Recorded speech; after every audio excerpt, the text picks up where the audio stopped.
Alors, merci Nadia. On va enlever le micro.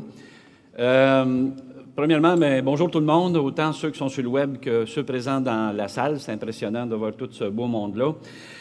C'est sûr que la conférence en tant que telle, quand on regarde ça, le financement responsable, c'est quelque chose qui se parle souvent.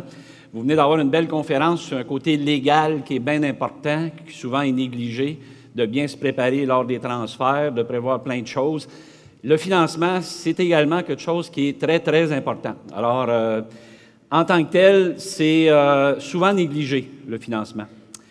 Il y a un plan dans cette conférence-là. Globalement, on va s'entendre sur certains principes de base, les prémices de la conférence. On va définir les termes, les mots. C'est important de savoir ce qu'on veut parler. La situation actuelle dans le financement, c'est quoi? On va regarder ça globalement. C'est quoi les tendances? Vous le savez, le thème, il y a les technologies, on va en parler. Il y a 3 questions qu'on va se poser. On ne les regardera pas tout de suite, puis on va essayer d'y répondre. Puis on va faire une conclusion. Au départ, ce qui est bien important, c'est qu'il y a beaucoup d'acteurs dans le financement agricole, puis quand on regarde ça, là, il y en a beaucoup plus qu'on peut penser. Même moi, j'ai été surpris de tout ce qu'on a regardé dans le comité.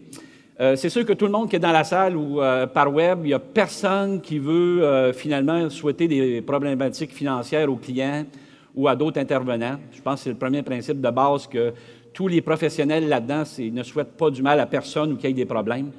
Également, on ne veut pas faire des jugements personnels aujourd'hui ou professionnels, quand on fait du financement responsable, non responsable. Je pense que l'idée, c'est pas ça. C'est de regarder qu'est-ce qu'on fait, où on doit tendre et qu'est-ce qu'on devrait tendre vraiment en tant que tel. Tout le monde souhaite le bien de l'agriculture puis du client, ultimement, c'est sûr. Faut quand même prendre en considération que dans le financement agricole, l'agriculture est vraiment influencée par notre société de consommation aussi, et les acteurs qui en font partie. Écoutez, on est des humains, on est également influencés. Tous les acteurs le sont. Globalement, ce qu'il faut comprendre, c'est un exercice. Cette conférence-là, c'est la réflexion d'un comité qui est multidisciplinaire. C'est pas sorti tout seul de ma tête, puis on veut le partager avec vous autres. Finalement, on a travaillé beaucoup avec le Centre d'expertise en gestion agricole. On a rencontré des directeurs de compte. On a discuté avec des profs de l'Université Laval. On a également discuté avec des conseillers en gestion ou de groupements conseils. On a discuté avec des clients. Finalement, on a rencontré beaucoup de monde dans la dernière année pour en arriver à, finalement, un exercice de réflexion intellectuelle avec vous autres que c'est quoi la chose du financement agricole, puis qu'est-ce qui est bien fait et qu'est-ce qui pourrait être mieux fait, ou quelles sont les responsabilités ou les devoirs de tout le monde dans ce processus-là. Alors, c'est sûr, en tant que tel, moi, je suis le messager. Il y en a qui vont aimer ce que je vais dire. Il y en a qui n'aimeront pas ce que je vais dire aussi. Mais c'est important, là, si vous avez des tomates dans vos sacs, de les garder pour vous pour le dîner. En tant que tel, ça va être une réflexion, un brainstorming qu'on va faire vraiment ensemble. C'est important d'y aller de ce côté-là. Mais avant d'aller plus loin, moi, je tiens à remercier tous ceux qui ont aidé là-dessus, surtout le SEGA, l'équipe de Patrice Calle au SEGA. On a fait beaucoup de rencontres, on a fait beaucoup de comités, on a travaillé très fort pour arriver à ça, ainsi que tous ceux que j'ai nommés avant qui ont participé, les directeurs de compte. On s'est également inspiré, dans le fond, ça fait plus de 20 ans, 20-25 ans que je fais du financement. On en a vu finalement de toutes sortes de financements, puis il faut tenir compte aussi de ce qui est en train d'évoluer en tant que tel. Alors, la définition des mots. Alors, c'est sûr qu'en tant que tel, quand vous allez au niveau électronique, au niveau de Wikipédia, le financement, c'est quoi? Bien, c'est une opération qui consiste pour celui qui finance à consentir des ressources monétaires. Pour celui qui est financé, bien, c'est à se procurer des ressources monétaires nécessaires à la réalisation de son projet. Dans le fond, c'est lever des fonds. Wikipédia, c'est ce qu'il dit.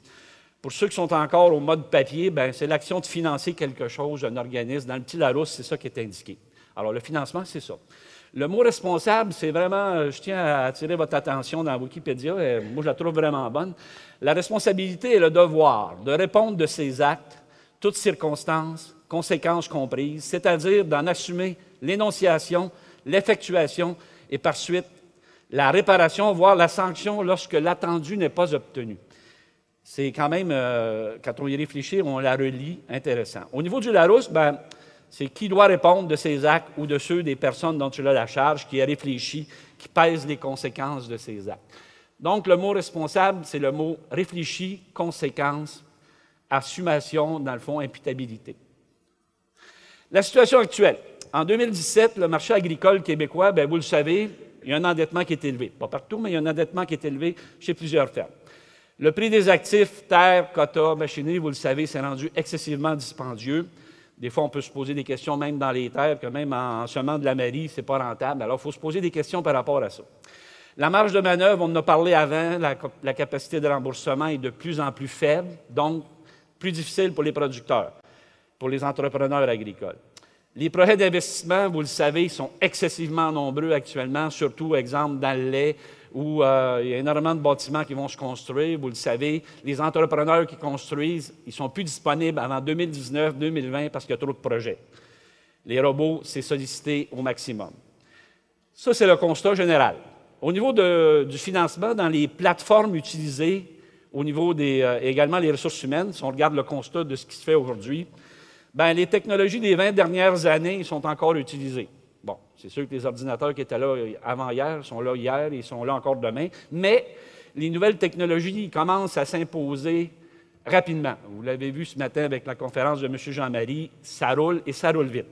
Les ressources humaines là-dedans, bien, ils sont dans un environnement qui est en pleine transformation, puis ils sont assez stressés.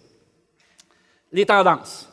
Actuellement, là, il y a de plus en plus de règles. Vous écoutez ça à la télé, vous entendez ça.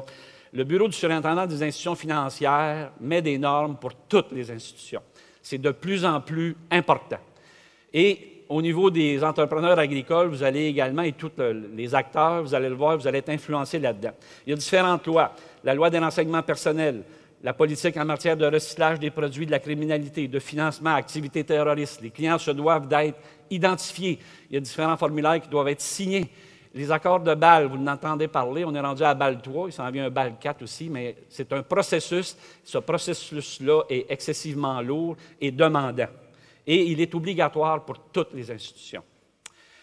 Les nouvelles technologies. Bon, vous le savez, vous entendez parler de ça, il y a beaucoup de scoring dans notre langage commun. Donc, en vrai français, les cartes de pointage qui sont en augmentation.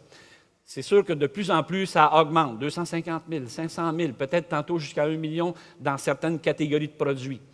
Le client, ben, quand vous regardez la deuxième ligne, ben, c'est la rapidité de réponse. Quand le client nous appelle, souvent, il aimerait avoir la décision pratiquement avant de nous avoir posé la question, parce que la société est rendue comme ça. L'utilisation des plateformes, surtout au niveau des plus jeunes, bien, vous le savez, la tendance dans le bancaire, tout le monde va travailler avec les téléphones intelligents dans les années à venir. Il y a de moins en moins de monde dans les succursales. On va payer avec PayPal, on va payer avec Internet, on va payer avec Apple Pay. C'est les tendances. Donc, tout le monde va avoir un gros jeu de cartes de crédit et de débit, un super de jeu. C'est ce qui s'en vient et le cash physique va diminuer.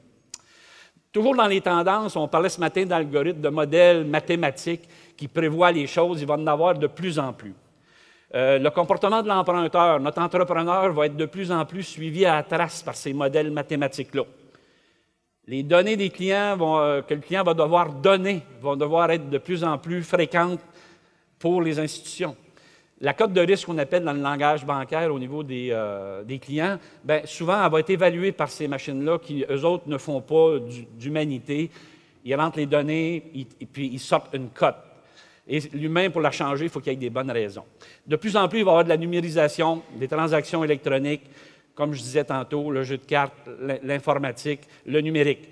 Les produits spécialisés ou structurés par industrie, c'est quoi ça? On prend l'exemple dans le manufacturier. Actuellement, si vous êtes dans le manufacturier puis vous achetez un équipement super performant de, je ne sais pas moi, 500 000, bien, ils vont vous financer minimum 500 000, peut-être jusqu'à 25 % de plus pour les frais de formation, d'installation, à la condition que vous ayez vraiment un excédent monétaire, un historique. Tout est calculé en fonction de ça. Donc, de plus en plus, par industrie, il va y avoir des produits qui vont être adaptés et spécialisés aux besoins de ces industries-là. Ces nouvelles plateformes intelligentes, on en a parlé un matin, bien, ils vont de plus en plus faire des suivis. C'est déjà en place et ça va augmenter. Avec la majorité des institutions actuellement changent le système informatique ou sont en train de les améliorer pour permettre à ces plateformes-là de procéder.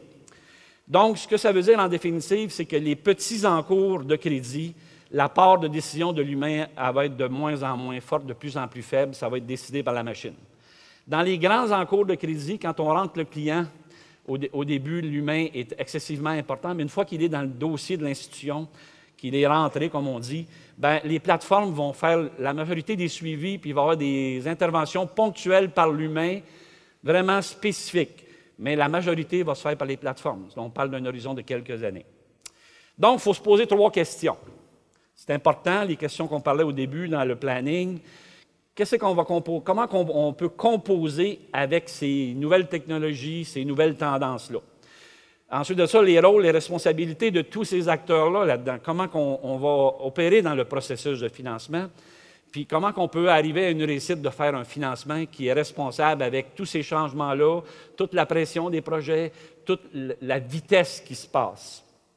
Alors, on va regarder au départ, avec les technologies, les tendances, 3 principaux acteurs. Il y en a un 4e que je n'ai pas listé là, mais on va le regarder quand même, c'est le comptable. Le comptable, c'est un acteur qui est un peu spécial. Il est en support aux 3 autres, mais on va le regarder quand même. Mais les 3 principaux, vous avez votre client, votre entrepreneur agricole qui a des projets, vous avez votre directeur de compte et vous avez votre conseiller en gestion.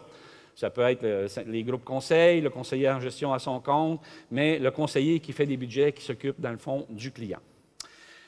Si on commence par le client, par l'entrepreneur agricole. Bon, on en a parlé ce matin. Avez-vous de l'information qui est récente requise avec les nouvelles technologies? Bon, si on regarde la photo, c'est sûr que moi, je fais référence surtout à ça dans le domaine bancaire, à l'aspect de la comptabilité, à l'aspect des états financiers, surtout la comptabilité. La majorité des producteurs ne sont pas encore au niveau de leur comptabilité en termes de logiciels. Souvent, c'est long d'avoir l'information. Alors, on va plugger, comme on disait tantôt, Aléop là-dedans. C'est sûr qu'il faut embarquer dans les nouvelles technologies et être capable de donner cette information-là tant au niveau de l'institution financière que du conseiller en gestion, que du comptable, parce que compte tenu de la vitesse qui s'en vient et des normes qui arrivent, ça va être énormément important de se mettre à niveau. Ce que je veux dire, c'est, est-ce qu'on a encore la boîte de carton de comptabilité à côté, puis on fait ça quand on peut? C'est passé date. Il faut vraiment s'adapter. Le modèle de décision. En agriculture, historiquement, on a souvent travaillé avec des décisions de type émotif. Il faut en être fier. En agriculture, on a beaucoup de valeurs. On est des humains. Mais il faut quand même trouver un équilibre entre le rationnel et l'émotif. On va en parler. Et est-ce qu'on a assez de rigueur et de discipline dans les choix qu'on va faire? Ça, c'est vraiment important.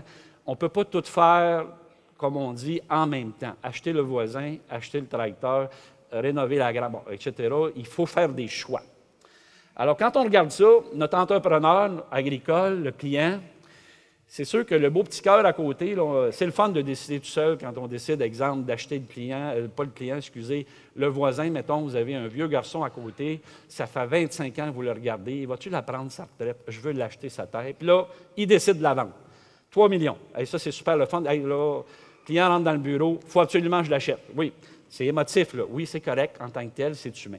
Mais est-ce qu'on a des données? Est-ce qu'on a les données comptables? Est-ce qu'on a les états financiers? Est-ce qu'on est capable de l'acheter? C'est quoi les impacts sur la pérennité de l'entreprise? Bon, on va définir pérennité. Pérennité, c'est l'avenir à court, à moyen et à long terme. Ce qu'on veut, c'est que l'entreprise reste en vie, qu'elle n'ait pas de problème, puis que tantôt, soit qu'on veuille la vendre, ou ben non, que maintenant, on veuille la transférer à ses enfants. Alors, c'est important de regarder là-dedans l'impact de tout ça. Donc, il faut apporter du rationnel. Il ne faut pas rester uniquement émotif. Et souvent, on a tendance, parce qu'on est des humains, à être émotif. Si on la regarde maintenant du côté rationnel, bon, quand on regarde le petit cerveau à côté, on a tout un côté rationnel. C'est sûr que le côté rationnel nous amène à avoir finalement des données qui sont fiables, des financières, je parle, l'état financier, où est-ce qu'on en est, vos intérimaires. Également, on va analyser les impacts. Si on achète notre fameux voisin de 3 millions, bien, ça va avoir quoi sur l'impact? Est-ce qu'on est capable? Est-ce qu'on n'est pas capable? Capacité de remboursement. Également, est-ce qu'on décide ça tout seul? Un investissement majeur comme ça, dans les présentations précédentes, on parlait de conseil d'administration. C'est sûr que si on décide ça tout seul, c'est le fun, mais pas sûr. Est-ce qu'on a pris l'avis d'un tiers? C'est important. C'est sûr qu'on ne peut pas non plus être uniquement rationnel. Si vous décidez d'acheter votre voisin 3 millions, vous n'avez pas parlé aux enfants ou à votre conjointe, puis que ça ne fait pas l'affaire de la famille, bien, il faut mélanger. C'est l'équilibre entre l'émotif et le rationnel qui est important. Moi, je conseille à tout le monde de trouver là-dedans l'équilibre, parce qu'on est des humains, il y a une famille, souvent c'est des fermes familiales. Quand c'est de très, très grosse ampleur, bien là, il faut prendre le temps aussi, avec l'ensemble des actionnaires ou des sociétaires, de regarder ça sur le côté humain aussi. Au niveau du directeur de compte puis des conseillers en gestion, eux autres, je les ai mis dans la même barque, dans la même chaloupe, parce que finalement, ils jouent environ dans la même région pour le client. Est-ce que ces personnes-là sont capables, ont la capacité de s'adapter aux nouvelles technologies? C'est sûr que c'est facile, les fichiers Excel, avoir des ratios financiers, dette, équité, le pourcentage de dépenses, etc. Il faut que ces personnes-là soient capables de donner une valeur ajoutée à ce qui est fait. Plus que ça, comme on disait ce matin dans les conférences, il faut qu'ils dépassent du point de vue réflexion. Pourquoi que c'est ça? Qu'est-ce qu'on doit faire pour tendre à quelque chose de meilleur ou en termes de rentabilité? Donc, interpréter plus que juste compiler, comme disait M. Jean-Marie ce matin au niveau de l'aspect comptabilité. C'est sûr que les machines, la technologie, c'est très, très rassurant en tant que tel. Mais il y a une chose qui ne change pas, c'est historique. Il faut garder du jugement, du GBS, du gros bon sens. Que ce soit le directeur de compte, le conseiller en gestion, au départ, il faut que ces critères-là des personnes soient présents. Puis, il y a des notions incontournables au cours de ce processus-là qui ont été oubliées en partie ou en totalité, puis il faut qu'on se penche dessus. Quand on les regarde, c'est quoi ces notions-là incontournables? Dans le processus de financement, vous avez une demande. Le client, il vous demande je veux acheter le voisin 3 millions, comme je disais tantôt. Fait que là, vous amenez la demande à votre conseiller en gestion ou à votre directeur de compte. Bien, généralement, c'est le fun, c'est facile, 3 millions, on a les états financiers l'année passée, on peut se faire une idée rapide, on peut pas, sans calculer énormément de ratios. Mais je pense que le premier critère, c'est confortable dans le bureau.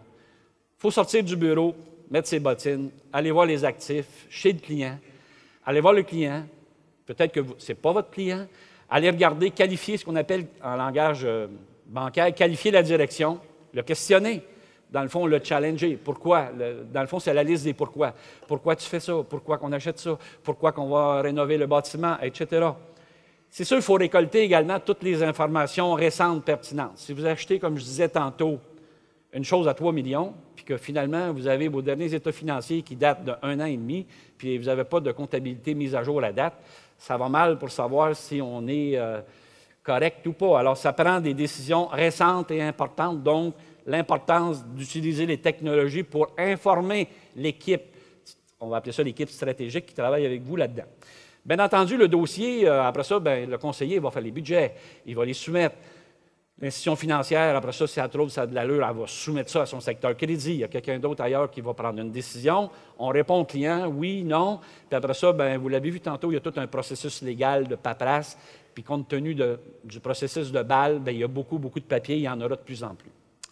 Dans le fond, est-ce que tout le monde fait ses devoirs à chaque étape? L'idée, que ce soit le conseiller, le directeur de compte ou l'entrepreneur agricole, dans un financement responsable, chacun doit faire ses devoirs. C'est-à-dire, on ne se lève pas le matin et on dit « OK, j'achète le voisin 3 millions. » Il faut que chacun fasse ses devoirs, c'est important. Les rôles, les responsabilités dans le processus. Écoutez, l'agriculteur, c'est selon moi la personne, agriculteur, agricultrice, qui est la plus aimée dans la société. Il y a du monde qui vous aime, c'est terrible. Il y a des fournisseurs, il y a plein de monde, vous allez le voir. Le MAPAC, lui, bien, il fait partie des acteurs. Il met des politiques, des programmes. Il essaye d'atténuer, dans le fond, certains risques. On va en parler plus loin. Le secteur de l'approvisionnement de la ferme, bien, vous avez besoin d'intrants alimentaires, engrais, semences, pesticides. Puis il y a des conseillers techniques qui vous guident là-dedans. Bien, ils vous vendent le stock et ils vous conseillent. Le vendeur machinerie, je l'ai mis en bleu, là. Lui, il a une place spéciale. C'est celui qui vous aime passionnément, et que la passion est partagée aussi envers le client, envers le vendeur machinerie, c'est celui qui pogne le plus et qui est le plus aimé. En tout cas, c'est celui qu'on voit le plus dans les bilans des fermes, parce qu'il y a beaucoup de machinerie. Alors, je pense que c'est vraiment une histoire d'amour à succès, le vendeur machinerie et l'agriculteur. Mais il ne faut pas que ça vienne en cauchemar. Le vétérinaire, vous l'aimez beaucoup, mais pas trop souvent, là, parce qu'il veille à la santé animale. Et les divers conseillers agricoles, le PAF, des fois des programmes de culture alimentaire, les divers conseillers, bien, ils vous aident aussi. Ça fait partie de ce monde-là. Également, bien, l'institution financière, elle vous prête de l'argent, elle a une voûte, puis vous êtes bien content quand elle ouvre la voûte puis qu'on sort les millions. Le conseiller en gestion, bien, il analyse le passé, planifie l'avenir, mais je rajoute que son mandat, en fonction des nouvelles technologies, c'est de se dépasser. C'est sûr que si on a une comptabilité qui est à jour, puis que finalement, on arrête de, comme on dit, de travailler sur le doigt que disait M. Jean-Marie à matin, puis qu'on regarde vraiment la Lune, c'est se dépasser pour aller vraiment là où est la valeur ajoutée sur les conseils qui sont importants et non sur le petit doigt, la comptabilité, les petits chiffres. Il faut dépasser ça. Le directeur de compte, c'est la même chose. Bien, lui, il suit quotidiennement le court terme. MDC, c'est marge de crédit. C'est sûr qu'il suit votre marge de crédit. Si vous faites trop de chèques, ce n'est pas un élastique, on vous appelle. Vous avez des prêts à terme, le moyen et le long terme. Puis lui aussi, il doit se dépasser, puis finalement vous donner une valeur ajoutée. Le comptable fiscaliste, souvent, il vous permet d'économiser des taxes, des impôts, puis il oriente aussi l'entreprise, il vous donne des conseils. Puis le comptable a souvent une très, très grande crédibilité au niveau de l'entrepreneur agricole. Bon, les universités, elles forment ceux qui vont vous aimer. Puis c'est normal, c'est correct. L'UPA, elle vous représente. Alors, ça fait beaucoup d'acteurs. Tous ces acteurs-là, finalement, ils jouent dans l'entreprise à 3 niveaux de risque. C'est sûr qu'il y a des niveaux qui sont plus importants que d'autres. Les niveaux externes, c'est sûr que l'entrepreneur agricole, il y a peu de contrôle là, sur ce niveau-là. Le politique, le climat, bon, il gèle à matin, il mouille trop. Trump se lève à matin, pas de bonne humeur, on fait sauter l'année là. Les taux d'intérêt, ça monte. Bon, vous n'avez pas de contrôle là-dessus. Au niveau opérationnel, vous devez les contrôler. L'opérationnel, c'est bon, vous achetez les intrants alimentaires, vous achetez les pesticides, vous faites les bonnes recommandations, donc vous devez être efficace, s'occuper de la production, vous avez des ressources humaines, bien les contrôler, bien les gérer. On l'a vu tantôt dans la relève, les fermes, de plus en plus, il faut être efficace, il faut contrôler ce qu'on est capable de contrôler. Et le 3e niveau de risque, c'est le niveau stratégique. Le niveau stratégique, c'est souvent le niveau qui est le plus oublié ou le plus négligé par l'entrepreneur agricole. C'est celui qui, généralement, il dit « moi, je ne connais pas assez ça », puis il suffit pas. Mais c'est là que c'est le plus important parce que ces décisions-là vont influer des dizaines d'années, donc, sur la pérennité de l'entreprise. Si vous achetez votre voisin de 3 millions, puis que vous avez signé en 3 copies pour 3 millions, c'est sûr que, mettons que c'est des tailles, vous avez mis ça sur 25 ans, puis vous vous êtes trompé, vous avez ça pour 25 ans chez vous. Là. Alors ça, c'est très important de prendre le temps avec les différents acteurs de travailler ça. Ce qui nous a amené au niveau de notre comité à vous sortir ce qu'on appelle la pyramide de responsabilité de tous ces acteurs-là. Notre entrepreneur, lui, il supporte tout ça. Il est en bas, puis il doit tout vivre avec ces 3 niveaux de risque-là. C'est sûr que les risques opérationnels, ça va bien à tous les jours. Le secteur de l'approvisionnement, le vétérinaire, le vendeur de machinerie, je l'ai mis là un petit peu plus en gras aussi à cause de l'histoire d'amour. Il vient influencer pas mal les risques opérationnels. C'est sûr que le vendeur de machinerie, s'il vous en vend trop ou si vous l'aimez trop, ça va venir jouer également dans le 2e niveau de risque qui s'appelle le risque stratégique. Ce niveau de risque-là, c'est vraiment important. C'est sûr que votre notaire, quand vous avez décidé d'acheter votre 3 millions, là, c'est sûr que lui, à la fin, il va enregistrer les actes notariés, ça va être bien fait, mais il faut que ça soit bien fait. Le comptable, il vous a donné, mettons, l'orientation, il vous a organisé les états financiers. Comme je disais tantôt, il est en support, on va en reparler. Le conseiller en gestion, il a fait des budgets, mettons, ça arrive, c'est beau, on a de la marge, c'est important. Il a-tu mis ses lunettes roses, il a-tu pas mis? Le directeur de compte, lui, s'il accepte les recommandations ou le budget du conseiller, lui aussi avait-tu les lunettes roses, pas roses? Alors, c'est très important que tout le monde fasse ses devoirs à ce niveau-là, on va en reparler. Et également, bien entendu, vous avez les universités dans les risques externes qui vont former finalement vos prochains acteurs. Le MAPAC oriente et essaie de minimiser des fois certaines choses qui peuvent arriver dans l'externe au niveau des politiques mondiales. L'UPA, la même chose, elle vous protège. Alors, tout ce qui est politique, climat, économie, taux d'intérêt, vous n'avez pas d'influence. Fait que tout le monde, tous les acteurs influencent à un certain niveau là-dedans. Puis il faut en être conscient quand on est entrepreneur que tout ce monde-là, ils viennent jouer finalement, en quelque part dans mon entreprise, avec un niveau de risque plus ou moins grand. Donc, c'est un contexte qui est complexe dans le financement. Le client, lui, l'entrepreneur, il veut réaliser son projet. Mettons, je veux acheter le voisin. Là. Puis, il devrait, tout au moins, penser à la pérennité, à la survie de son entreprise. C'est quoi l'impact? C'est sûr qu'il est responsable à 100 % mais qu'il ait signé tous les papiers en 3 copies. Là. Il faut qu'il en soit vraiment, vraiment conscient. C'est très important. Le constat de tout ça avec les comportements, écoutez, vous le savez, les clients sont de moins en moins nombreux, il y a une concentration des fermes. Les clients sont également de plus exigeants, compte tenu de la vitesse à laquelle tout se passe, c'est important. prendre conscience au niveau du client et du marché, tous ceux qui sont là-dedans. Bon, la fidélité, la reconnaissance, c'est en baisse. Écoutez, on veut le projet Finance-moi-les. Le premier qui met le finance, c'est oui. Ensuite de ça, bien, il y a du magasinage avec ce que je viens de parler, du financement qui est en hausse, puis, parce que tout le monde veut avancer vite. Il faut avancer vite, oui, mais pas à n'importe quel prix. Je reviens toujours, c'est que quand on va avoir fait le projet, 3 millions, 25 ans, signé en 3 copies, si je suis l'entrepreneur, c'est moi qui en ai responsable. Si ça va bien, on se tape dans les mains. Si ça va mal, on a d'autres choses à regarder. Alors, il faut être conscient qu'on a une responsabilité à tous les niveaux. Quelles sont les responsabilités maintenant des autres acteurs? Le comptable. Le comptable, lui, il veut permettre généralement aux clients de payer moins d'impôts parce que historiquement, au Québec, c'était toujours arrête toute la machinerie, tu ne paieras pas d'impôts. Bon, il y avait une mentalité comme ça qui était en train de changer, d'évoluer. Également, il sort les chiffres du client, puis il devrait toujours garder également en tête la pérennité de l'entreprise, c'est-à-dire l'orienter là où il y a une survie à court, à moyen et à long terme. Les constats. C'est sûr que le comptable, il a souvent une pression là, pour trouver des avenues fiscales. Arrange-toi que je ne paye pas d'impôts, mon comptable. Il s'occupe généralement de vos états financiers, de vos taxes, et comme j'ai dit, il oriente. Et généralement, il est peu intéressé aux données technico-économiques détaillées, là, exemple, le coût à l'hectolitre par vache de supplément, des choses comme ça, et ou à la gestion spécialisée. Il va surtout aller au sens général d'orientation, et bien entendu, il veut conserver son client.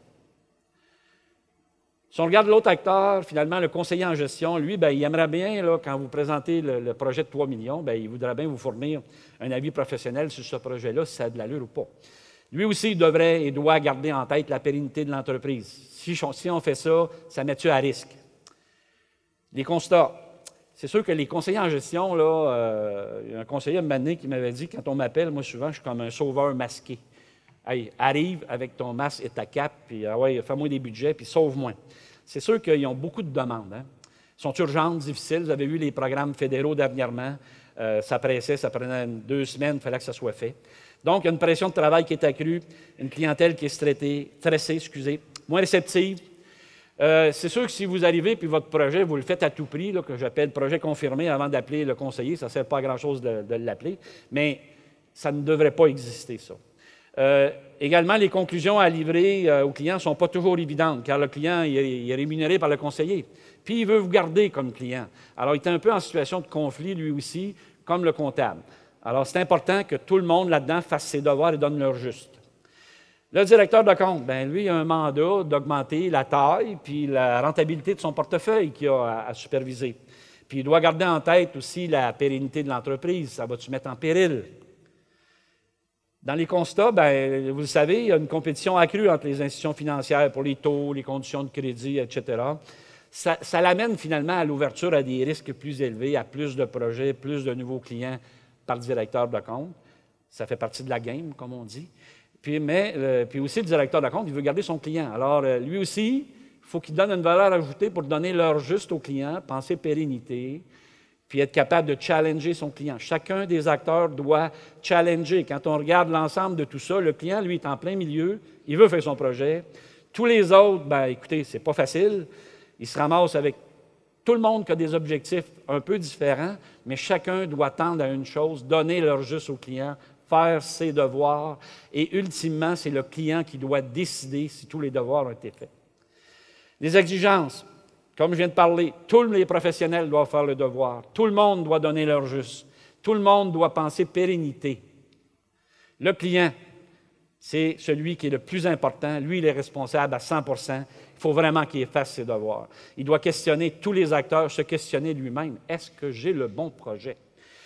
Il doit également rester ouvert d'esprit. Il doit penser à l'avenir de son entreprise à long terme.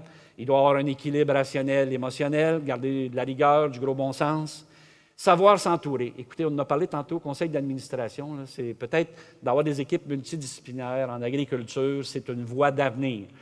Parce que l'œil externe, souvent, va nous faire voir des choses qu'on ne voit pas quand on a l'œil collé sur la forêt.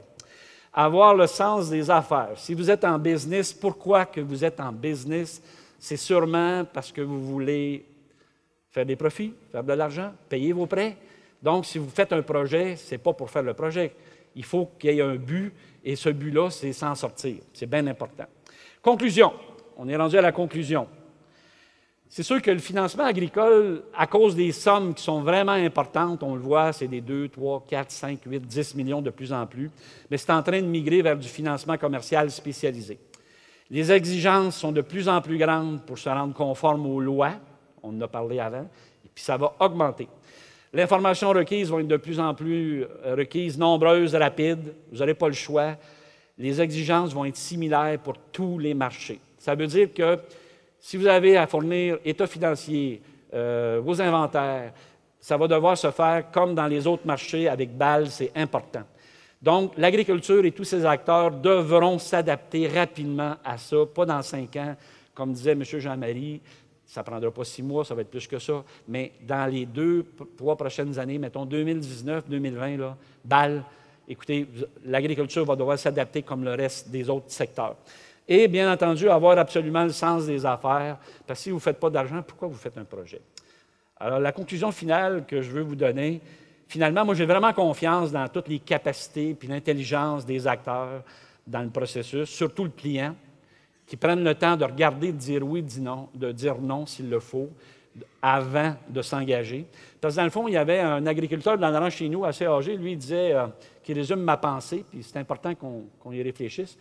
Lui, il disait, moi, je vis de l'agriculture plutôt que vivre de l'agriculture des autres. C'est sûr que si vous vivez de l'agriculture, vous faites un projet, vous faites de l'argent. Ou si vous faites un projet puis vous n'en faites pas d'argent, mais que vous avez finalement fait faire de l'argent à beaucoup de monde autour de vous, bien là, vous avez vécu pour l'agriculture des autres et non de l'agriculture. Alors moi, je vous souhaite de vivre de l'agriculture et j'ai vraiment confiance en vous. Alors merci.